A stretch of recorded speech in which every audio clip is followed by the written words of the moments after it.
Gracias, señor rector del Campus Guanajuato. Muchísimas gracias por la invitación.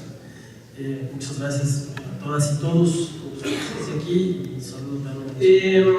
Bueno, primero quiero decirles que me da la impresión de que después de todos estos años, después de estas 2 décadas que acabamos de pasar, la cantidad de información con la que contamos hoy en día es enorme, ¿no? Tenemos una gran cantidad de información que se está recogiendo desde diversos ámbitos, pero que no estamos logrando procesar y no estamos logrando convertir en políticas públicas que nos permitan atender el nivel preventivo de la problemática que vivimos. Tenemos datos realmente preocupantes en términos de la pérdida de vidas que ha significado esta guerra contra las drogas. Tenemos datos muy importantes en términos de la cantidad de desapariciones, tanto desapariciones forzadas como desapariciones a manos de la criminalidad organizada. Tenemos muchos datos acerca del desplazamiento de personas con motivo de los fenómenos violentos, y también tenemos muchos datos acerca de cómo este resultado lo ha sido en mucho de la propia política criminal que se ha instaurado en el país desde hace por lo menos dos sexenios, ¿no? Es decir, a pesar de que esos datos están ahí y son claros, no hemos visto un cambio en la propia política criminal que nos permitiera pensar en que el número de víctimas de todo este fenómeno pudiera bajar efectivamente. Hay una serie de informaciones que han presentado entre otros especialistas, por ejemplo Eduardo Guerrero, algunos otros más que seguramente ustedes han conocido porque han tenido divulgación importante en revistas como Nexos, ¿no? En donde se empieza a apuntar un camino que señalaría efectivamente el cambio necesario en la política pública en materia de criminalidad. Y esos datos apuntan justo a lo que es el objetivo de este seminario, ¿no? A poder analizar no solamente, no necesariamente de manera predominante, los efectos que en términos de delitos, en términos de actividad criminal se están planteando en el país, sino más bien las condiciones en las cuales se van generando, digamos, estas redes delictivas, estos fenómenos delictivos que se están presentando sobre todo a nivel local. Un análisis que hacía Eduardo Guerrero, y también con datos de Luis Astorga, permitían ver cómo la gran criminalidad, la criminalidad asociada al tráfico de drogas, en realidad es una criminalidad que no converge, digamos, a la que no le conviene la violencia, ¿no? Sino por el contrario, es una criminalidad que requiere de espacios no violentos para poder prosperar.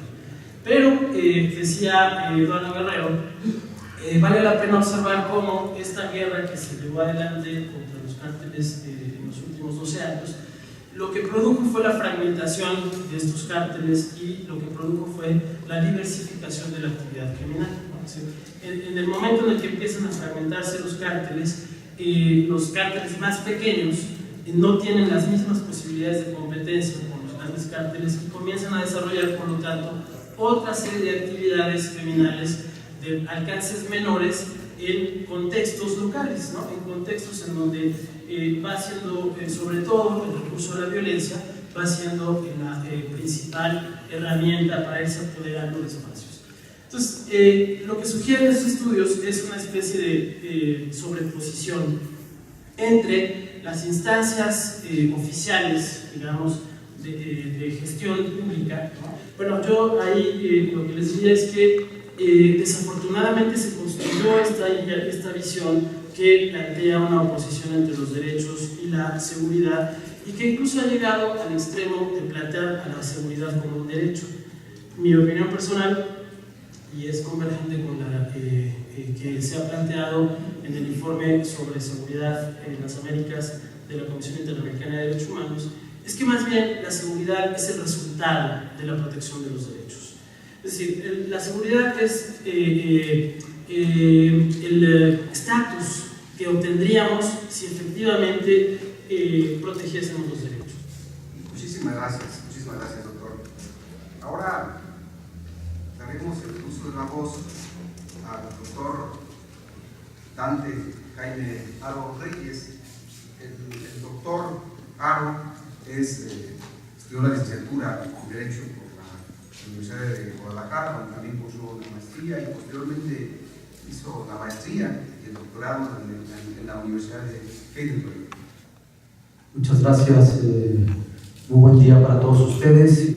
La temática donde yo quiero poner el dedo en el renglón o hacer un comentario es respecto a ese cambio tan necesario que se debe de dar, sobre todo de lo que es la seguridad pública hacia seguridad ciudadana, y específicamente dentro del término seguridad ciudadana rescatar desde luego un elemento imprescindible y sobre todo sin el cual no podríamos resolver una serie de problemáticas, como lo es la proactiva participación ciudadana, en el sentido de que sin duda alguna la seguridad hoy en día es uno de los temas que más está reclamando Latinoamérica, los pueblos y México. El binomio inseguridad y violencia es el que ocupa la preocupación principal, a tal grado que en las últimas encuestas que se han dado, sobre todo la del INEGI, con el índice de percepción de inseguridad, esa seguridad subjetiva, desde luego que preocupa mucho. Algunas latitudes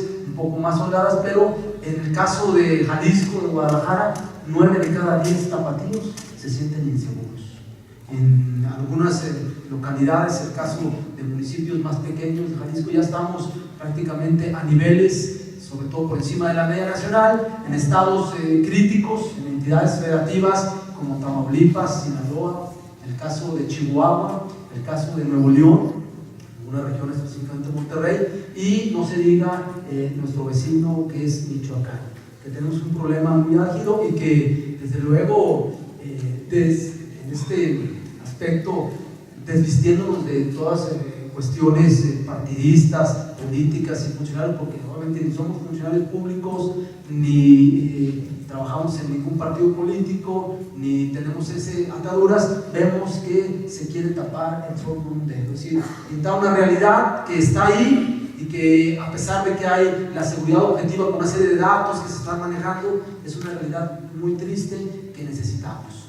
Una crisis enorme en el sistema de justicia penal y seguridad, como no se ha vivido en los últimos tiempos, y eso hace obviamente que se retome este punto desde el punto de vista de los cambios que deben de haberse. Ya se dieron reformas constitucionales de junio del 2008 a nuestro sistema mixto o inquisitorio, como le llaman algunos, a un sistema adversarial contradictorio. Eso desde luego está apenas premiando. Desgraciadamente el estado de Jalisco, hay que decirlo, somos de los últimos lugares, de los estados más retrasados en la implementación de estas reformas tan necesarias.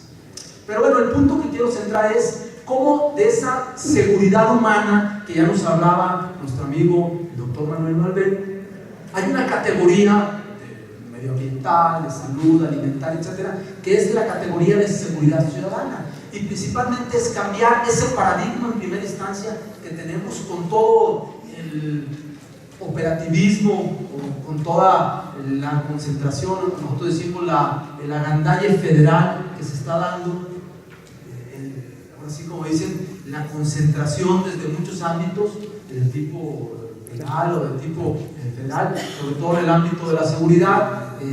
Recordemos a nuestro secretario de Seguridad Pública, Genaro García Luna, que lo único que hizo fue darle muerte por unos meses a la PGR, quitar una serie de cuestiones y agandallar una serie de situaciones, convirtiéndonos obviamente en unas circunstancias que hasta hoy estamos pagando los platos en muchas latitudes, sobre todo municipios. Esta concepción de seguridad pública que pone en el centro a las instituciones de seguridad, es decir, el Estado en el centro, como si fuera una obra de teatro, en el centro los reflectores, y no importa lo que pase, defender a toda costa las instituciones de seguridad, las cuestiones estratégicas, todo de alguna manera, como se da, concibe a las instituciones estatales como responsables directas de la seguridad y centra sus acciones en el mantenimiento de la paz y el orden público a costa de lo que sea.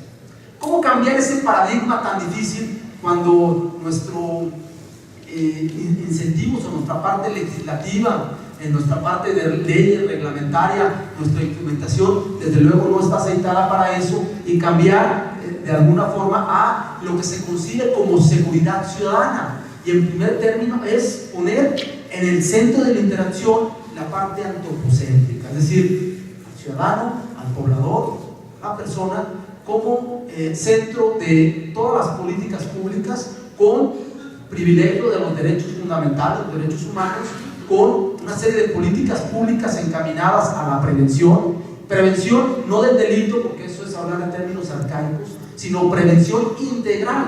Ya se comentaba la parte multidimensional, la parte multidisciplinaria, todos esos efectos que tienen que ver en primera instancia con cuestiones educativas, culturales, económicas, sociales, y que vienen a repercutir en última instancia con la parte de la seguridad, lo que se comentaba como la prevención.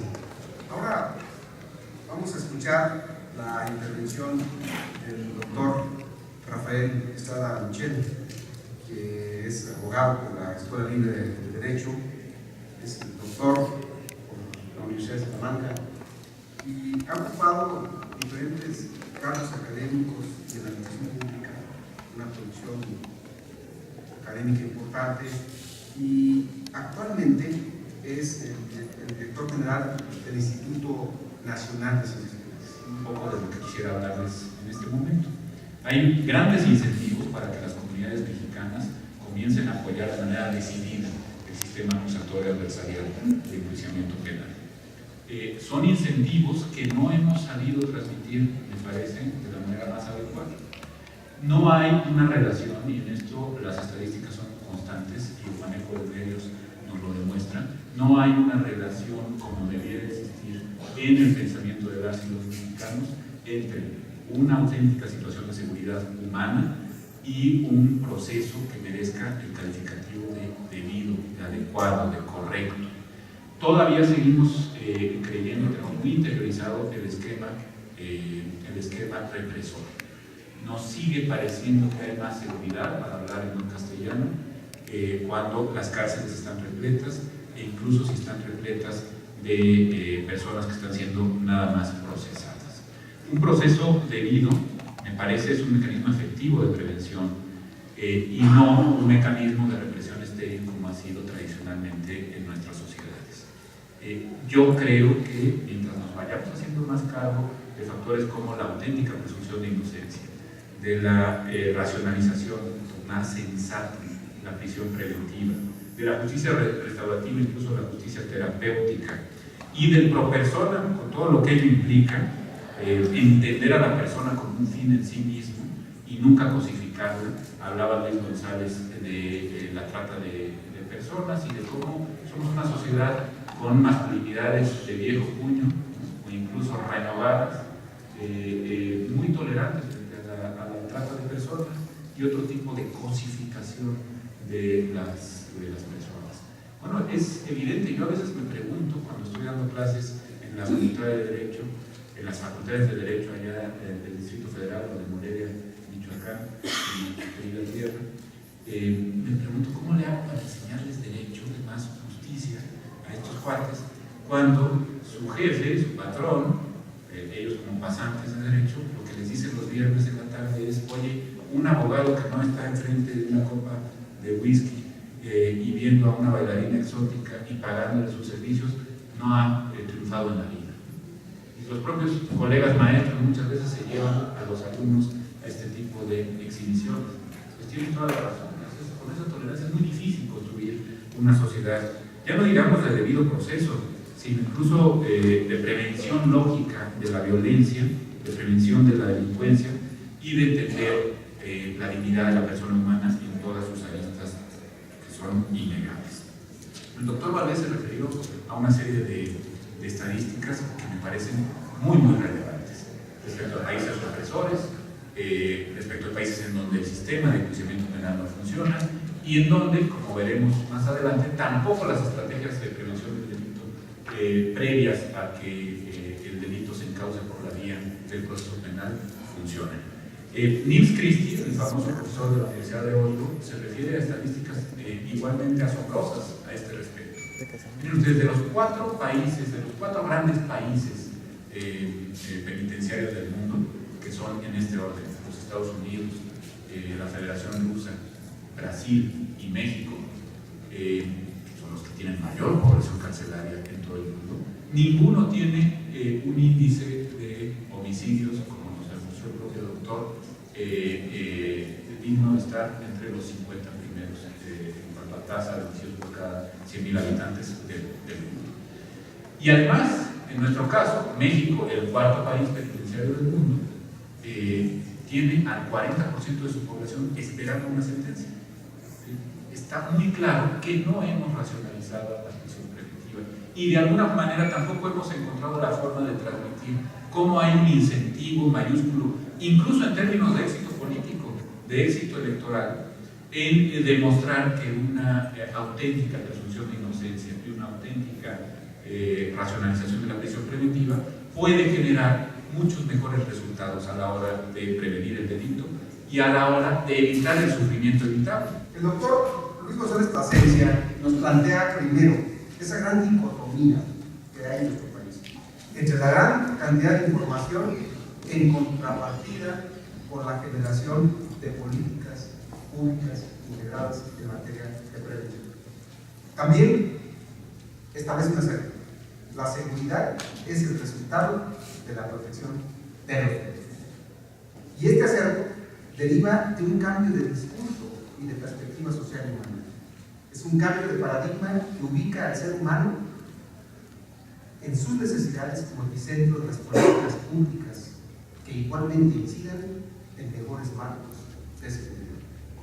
Dice el doctor Luis González Plasencia que debemos poner énfasis en lo que sucede en el ámbito de las relaciones interpersonales, de convivencia, en los roles predeterminados y en los cambiantes actualmente y en el contexto en el que convergen.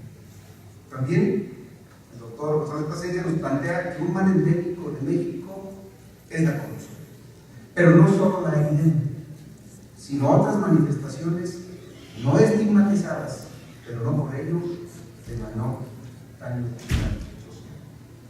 Y en su segunda intervención hizo especial referencia a cómo hemos tenido un cambio constitucional relevante en los últimos años, pero que no se refleja en el cambio de actitud de los operadores y de la sociedad en su conjunto, por lo que respecta a la concepción que tenemos de los derechos humanos. El doctor Jaime Aro Reyes nos plantea o hace énfasis en el marco conceptual de la participación ciudadana y de sus alcances en la problemática de la seguridad y particularmente en lo que debe incidir por lo que respecta a la prevención.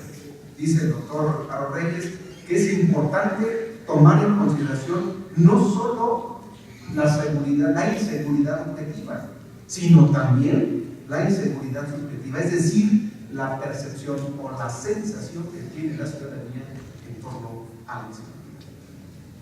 Dice el doctor Aro Reyes que en México tenemos dos derroteros. Por un lado, la política represiva, policial, y también por otra parte, la evolución en materia de derechos humanos, aunque aquí refiere un reciente balde de agua fría, al cual al final me permitiré hacer una especial referencia. Nos plantea que en la visión de la seguridad debemos privilegiar una percepción antropocéntrica y no la defensa per se de las instituciones en materia de seguridad.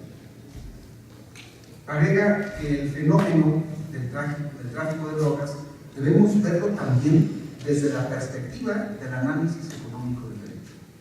Asimismo, establece que la participación ciudadana debe ser proactiva, no de membrete y alejada de todo partido.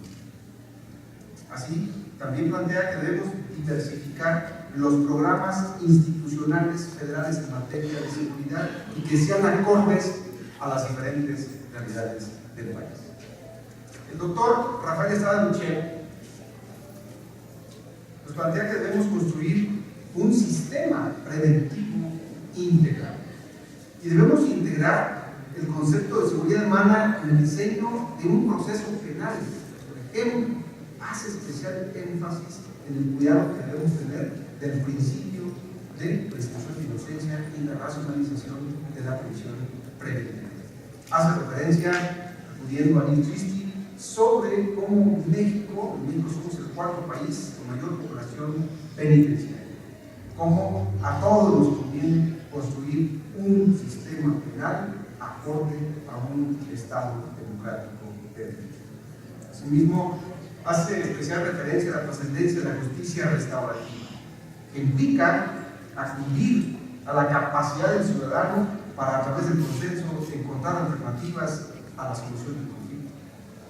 También pues establece que la solidez de las políticas en materia de prevención de la violencia debe sustentarse en comunidades fuertes, por lo cual es menester propiciar competencias ciudadanas favorables.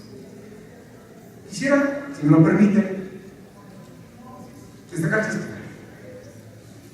Uno, desde mi punto de vista, creo que los tres coinciden y yo le sumo a esa coincidencia en torno a las grandes reformas constitucionales y particularmente la gran reforma de 2011 en materia de derechos humanos. Creo que es la madre de todas las reformas. Después del inicio de la Constitución, creo que es una de las reformas más importantes. No obstante, debemos ser muy cuidadosos y por lo menos desde la academia no dejar que se desmarche. ¿A qué me refiero? Aquí se ha hablado del principio de persona, principio de limitate, no todos son abogados, pero lo explico. Esta reforma constitucional implica que, como decía el doctor Estrada Michel Bloque de Constitucionalidad, que está por encima de la Constitución y sus tratados internacionales que se deben con base en ella. Ante cualquier contradicción, ¿qué debe prevalecer? Pues debe prevalecer aquello que respete con mayor énfasis los derechos humanos. Si nosotros damos la vuelta y decimos debe prevalecer aquello que establezca la Constitución aún en contra de los tratados internacionales, entonces creo que estamos llegando al mismo punto del cual partimos.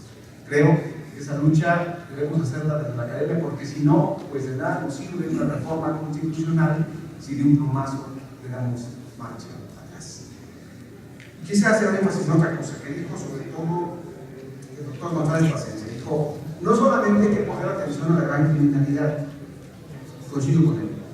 Generalmente se suele utilizar como muletilla el tema de la criminalidad organizada. ¿Qué es eso? Es que en México tenemos un problema de diferentes manifestaciones de la criminalidad y particularmente de la criminalidad normal, a lo mejor no toda organizada, quizás alguna que precisamente por su desorganización es más criminal y no por ello debe ser ajena al análisis integral desde una política pública en el Estado. Y por otro lado, también quisiera hacer énfasis en lo siguiente. Creo que todos coincidimos en la necesidad de generar políticas integrales en materia de prevención. En la medida que parcializamos las cosas, pues en esa medida encontraremos solamente soluciones parciales y de muy corto plazo. Y en muchas ocasiones, de nada sirve lo que se hace desde una política pública si descuidamos otras. Y con esto concluyo, con lo que decía el doctor Estrada Michel. ¿Cuánto tarda un educador o un padre de familia en fomentar un valor? ¿Y cuánto tarda la televisión en echarlo por abajo e incidir el otro con mayor contundencia, con mayor infraestructura y nosotros menos beneficios? Con esto cierro esta mesa. Y cierro esta mesa agradeciéndole a los tres su participación. Muchísimas gracias por abrir este diálogo y ahora seguimos posteriormente con las mesas de análisis interdisciplinario.